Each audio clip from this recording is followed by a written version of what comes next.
So it's 15:19 p.m. It is Monday afternoon. I'm gonna do some reviews. So we got two of them. We got Fant4stic from 2015, and we got Lego Star Wars Summer Vacation from this year, 2022. So it's real fantastic. So I finished it Sunday, and here's my thoughts on that shit. It's by far one of my top fave Marvel flicks from last decade, easily. It literally is. It's so grounded versus the second incarnation from 2005, since the first one came out in 1994. Yeah, so this is the third one they've made. It's funny as fuck to me that people think it's trash, lifeless, bland, etc. It's so dumb. Just admit it. You wanted hot actors in the roles like Chris Evans and Jessica Alba beforehand. That's why you're really bashing it. It's true. They're shit eye candy, plain and simple. Michael B. Jordan makes a good Human Torch. Miles a great Reed Richards. Kate Mara's Sue is good.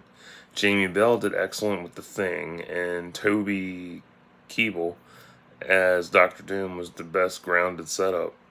It really was. And when I watched this the first time, like, it was so fucking good.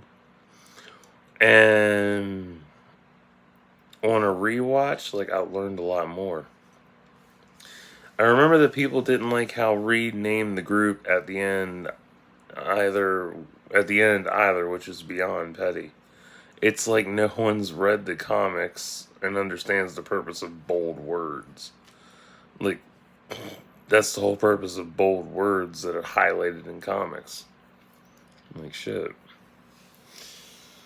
And the way he named it, like, it was perfect. Like, it was so comic oriented, and I like that. It's nice seeing how much of a brainiac young Reed Richards is by the endless scribbles in his book. That was really cool. Teacher's an asshole for dismissing his scientific ambitions. Yeah, you have a lot of teachers that are like that. They don't give a fuck. Ben's home life is pretty depressing. Love the introduction of it. Very comic accurate. Yeah, just the way it panned down, like, that was beautiful. I do appreciate how Josh Trank was going for the realistic approach versus CGI cumfest that is usually shown. Yeah. Last decade was nothing but a CGI cumfest out of Marvel. Ugh. So sad. I mean, all the CBMs from last year were nothing but CGI cumfests. Some of them are good, some of them are just bad. It depends on which one we're talking about. I really do cherish Reed's ambition and autistic style with material gathering. That was awesome as shit. All them N64s, damn. Ben and Reed's room at the Baxter Building is very Spartan, and the walls remind me of Reed's room in Civil War. Because he couldn't stop thinking of equations and shit that it drove the team apart. And he had the walls and ceiling covered. Yeah. I actually looked that up. And I was right about that. But not the way I said it. I was right, but it was because he found ways to correct what was going on in society, and he even brought the mad thinker in to make sure his calculations were correct. And he was, but it was because he was doing it the wrong way and for the wrong reasons. Even the Baxter Building is comic accurate. That's gnarly. Yes, it is comic accurate. There are multiple versions of the Baxter Building. Everybody's used to the cartoon version, which has the 4 on all sides, or the same one from Spider-Man PS1, and all the different comic iterations. But this is from the early days of Fantastic Four, which was really neat, because I didn't even remember what the hell the Baxter Building looked like. It's been a long time. Damn shame Sue Storm wasn't black. I love diversity. Yeah. Do I have a problem with Kate in the role? Let's see how the rewatch goes. I'm also for race swapping characters, because out of 16.78 million colors, you can look that shit up, they shouldn't be regulated by 2 single shades. Or, as Crayola has recently done, 24 colors. Yeah, that goes for religion, politics, political views, status, and sexuality, too. It's fun switching shit up. Don't be a gatekeeper about it. Easy as that. Like, I like that shit because I grew up in the era where people being swapped for roles was normal. I didn't mind that at all. It was so commonplace. It's still commonplace. And people get pissy about it, but whatever. Well, they get more touchy and sensitive about it now. Back then, it wasn't a big deal. The aesthetic of this reminds me of the Ultimate comic line from 20 years ago. Yeah, Ultimate Marvel was 20 years ago. Fucking 22 years ago, actually, because it started in 2000. Just the coloring and ambient tone of Victor Von Doom's room shows that. Franklin Storm wanting to find energy resources from another dimension to help Earth is nice, but damn, it's such a bad idea because you never know how those materials will interact with ours. Yep. Going back to Victor's room, the dark mood lighting reminds me of Adam Kubert's style. Reed coming into the lab reminds me of X-Men 2099 Oasis color palette by the Hillebrand brothers. Easy. Because that lighting just, so beautiful. Hey, Trank obeying the laws of dimensional travel with the drone. That was awesome. That's a rarity. It is, because a lot of them don't do that. Victor's right about how boomers have ruined the planet and don't want to fix it. True. Love the street Johnny Storm's in. Even more with the father-son rift. Love the street. I don't know. I can't remember. Yeah, I know what I'm talking about, but it's not clicking right now. The montage for building the quantum gate was awesome. I love them montage clips. They're so much fun. Them suiting up for dimension travel is a callback to Apollo 13. Easy recognition. I do kind of wish the other dimension had different gravity and the American flag had disintegrated or something since it wasn't protected. Yeah. Am I upset that Sue didn't go along with them? Nah, it's not that big a deal with me. Because, like, in the original, she went with them and shit. It is interesting that their suits and gear survive travel as well. Yeah, that is interesting. The way Victor got swallowed up by the green energy was good. I can appreciate the basic bare bones approach to how everyone got their abilities. Yeah, I really can. Area 57's intro is a callback to X2 X-Men United. Easy recognition there. Seeing how each of them were affected by the other dimension is way better than both movie adaptations in the past. Yeah, like, I remember 2005 setup. Like, it was just so cliche. It was boring as hell. Who had it worse than transformation? Ben, honestly. He's not even human anymore. I like their suits versus the original setup. It's more realistic than a basic blue with a number 4 logo. Yeah. I do like how they're being utilized for military applications while Sue doesn't like the idea. Yeah. Whoever said Sue wasn't smart like her comic counterparts should remember that they're still young and haven't grown into who they'll become yet. Yeah, because they're still college kids. They're not full adults yet. I do love how someone gets powers. The first thing they do is want to find a cure. It's such a cliche trope. I have powers. I need a cure. Dumb motherfucker. Then again, it is the cure. Is it the cure they need, or is it just false hope put in place as a mythical goal for them to reach? I remember there were stories where heroes didn't have their powers and led different lives. I enjoyed that shit. Yes. This was before CBMs took off, so that was like mid-2000s, give or take. Yeah. Because there were also like a lot of what if episodes too. They were cool. I'm glad Josh incorporated Reed's face changing ability. It's a callback to the comics and 2005's film. I actually had to look that shit up because I didn't remember if you could do that or not. And of course someone's going to, it's whitewashing. Grow up. Sue's savant nature with needing music to aid her in her work is good. Definitely. I need music myself. Gotta say, Ben slowly becoming the MVP of the film. That surprised me. But then again, I've always said that if you go through a lot of damages and a lot of new genesises and shit, your mind is open up to new perspectives and new alleys. It's amazing. I like Reed's suit. It's so basic and rudimentary in design. I feel like Johnny and Franklin's convo after Reed's return was probably longer, but who knows? More on that later. Oh wow, Planet Zero's atmosphere is different, and that's from a year gone by and Victor being trapped there. I wish there had been an expansion on Victor's time on Planet Zero. That's a whole year worthy of storytelling. A whole fucking year, and they didn't cover that. Bummer. Victor's return and appearance is still amazing. Yeah, people bitched about that so bad. Y'all set expectations way too fucking high. God. His appearance is spot on for being mutated by Planet Zero versus 2005's deal. 2005, he had pretty face and like little skid marks and shit. And that was it. And then he puts on the mask. Really? Really? Really? Like, this is much more realistic, honestly. Like, he's mutated. He survived there a whole fucking year and got mutated by that atmosphere. A year.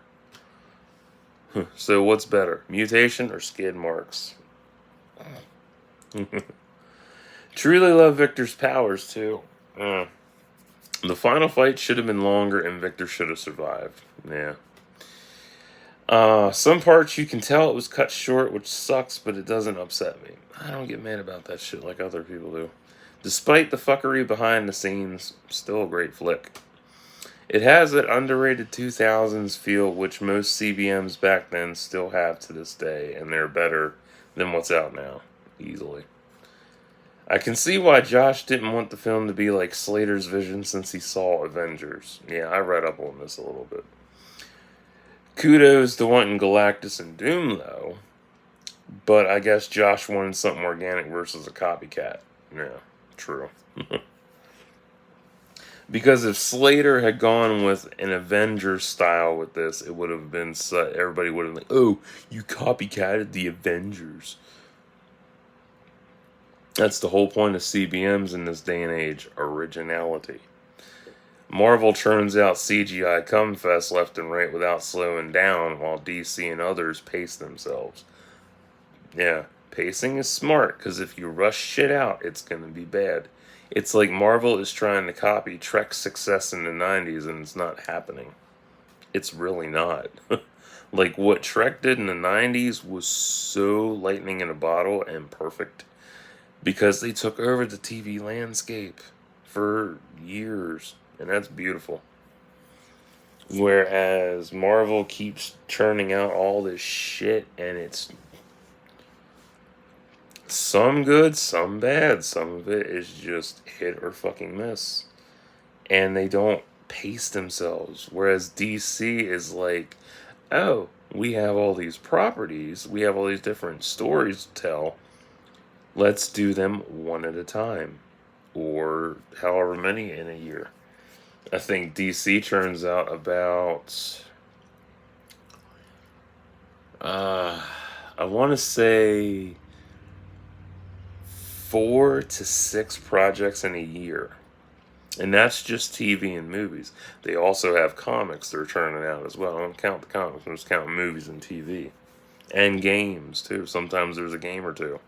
So, game or two, so it's about 4 to 7 projects in a year they churn out. That's not bad. Because they're doing animated and they're doing live action. Marvel is just doing CGI cumfest, CGI cumfest, CGI cumfest. And it's like, slow the fuck down. And these are like months apart from each other. They don't give you no fucking break. And I talked to Cody about that on Twitter, and it was over Star Wars, and apply the shit to Star Wars too. And he's like, I don't get it, how somebody can be burned out. Like, dude, have you seen how much shit they put out? There's no breathing room. They had, let's see, Kenobi just came out a few months ago. Now we have Andor on the way.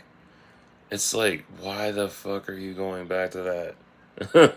Get away. Shoo. Ugh, so dumb. The main problem today is that die-hard MCU fans are expecting endgame quality in everything that comes out subconsciously. That is, they're expecting that. And it's true. I'll say that again so you understand. The main problem today is that die-hard MCU fans are expecting endgame quality in everything that comes out. Subconsciously, that is. Subconsciously, in their mind, that's what they're expecting. And that's not going to happen. When what they're getting is kid gloves bullshit that they niggle over either from lack of more episodes or skin, color, or gender on the main character. Yeah. Movie's still an 11 out of 10 for me. Realistically, though, 7.5 out of 10.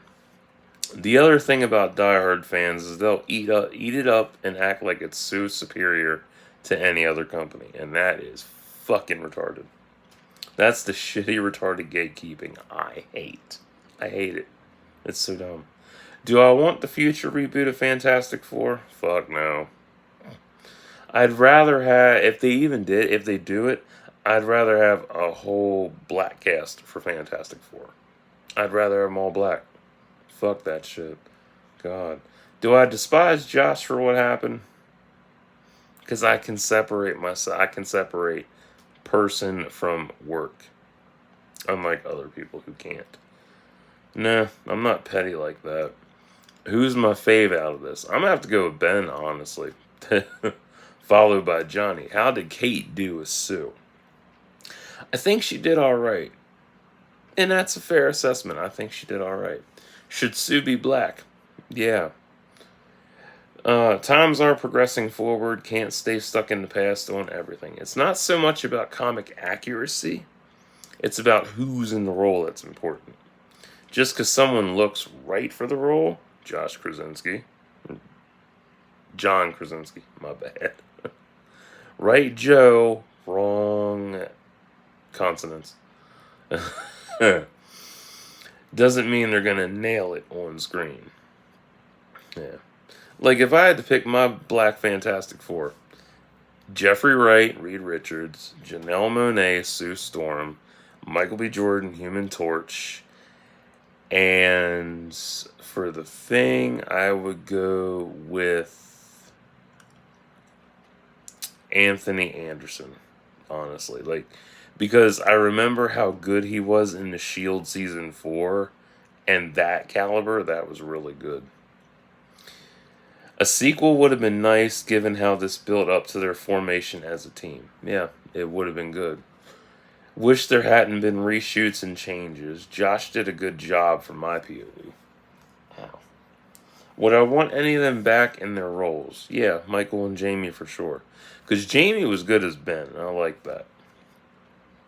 Miles did well as Reed Richards. Toby as Doom was my favorite part of the movie.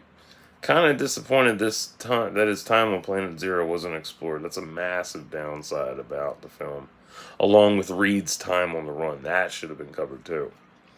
I definitely feel like Miles had more to offer in the original cut, and what's in this version is snippets. Yeah. Still unfolds like a comic book from the Ultimate Era. Easily. So that's how I feel about Fant4stic. Let's see here. Lego Star Wars Summer Vacation. Here's my thoughts. Sweet tits, the Halcyon ship is in this. I love that damn thing. Oh, so that was Chandrilla. Okay, I remember defending that in Rogue Squadron. That was fun. The motherfucking train. Oh snap, Java Juice is alcoholic. We got Lego figures getting drunk. Alcohol? In a kid's movie? Who fucking cares? Colvet Valero's cool. Kenobi appearing in Finn was neat. Kenobi singing. Ooh, shiny Jawa. I like that. That was a good chase with Fett, Kenobi, and Valeria. Love her U-Wing, too. That is one of my favorite ships. The climate simulator is a callback to Wall-E. Easily recognizable. BB-8 with a head, tail, and cucumber on his lens. I want that as a figure, actually. A sticker would be cooler. Anakin said to Sam, Vader with Ronto wraps and the sparkler. Tommy Two Horns. God. And Palps wanting to zap everyone. Jesus. I like Lego Star Wars. It's fun. Vader wearing the Porg hat. I do like the life lessons being imparted to Finn. Oh my god, it looks like Chewie is cornholing R2 when they're trying to free 3PO from Minban's mud. It really does. It looks like he's fucking him in the ass. Ben getting into Sidero's pretty cool. Wicket and Wix. Pff, didn't care for Ben echoing Han quote-wise. I get tired of that fucking bullshit. Finn and everyone coming to terms that they were avoiding saying goodbye is decent, but I feel like this special is the weakest of the bunch. Terrifying Tales is the better one. I'd say Summer Vacation is a 7 out of 10.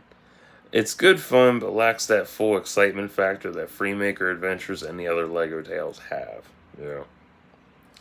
Good tiny character development, silly jokes and puns, but lacks pizzazz. I'm still fucking surprised they haven't done anything swatter related from Lego, the Old Republic. Yeah, like, Summer Vacation was just... It still shows how Disney has all this material and don't know what to do with their characters. So, yeah, you could downgrade Summer Vacation to a 5 out of 10. That's nice. What else? I don't know. It's good fun, but not like super fun as the other ones have been. But, yeah. I don't know. Do I want more Lego specials? Kind of, but I wish they would focus on the Old Republic, because, shit, do some of that. Like, they put out sets for it, the least they could do is bring them in and have some fun with that. So, between the two of these, which is the better one? Fant4stic. Easily. I don't know, like, Lego Star Wars could beat it, but that's just because of charm and fan popularity. But Fant4stic actually tells a fucking story, and it's more grounded. So, yeah. So, if you like Marvel and Star Wars and Lego, you'll have a great time. If you don't, that's cool too. If you hate Disney, I totally understand. I'm more DreamWorks friendly than Disney. Yeah. Oh, you like DreamWorks more than Disney? Yeah, it's fun. And it's a big ass universe. It's so much better. Fuck. What else? If you don't like Force users, totally get that. God. If you're not into comic book films, I understand. Not everybody likes them. Some people don't even get the premise of it. And it's understandable because not everybody's as open-minded as everybody else is. You know, that's what it is. So, I'm going to get off here. I'm going to upload these and relax. So, till next time, like and subscribe for thoughts and prayers.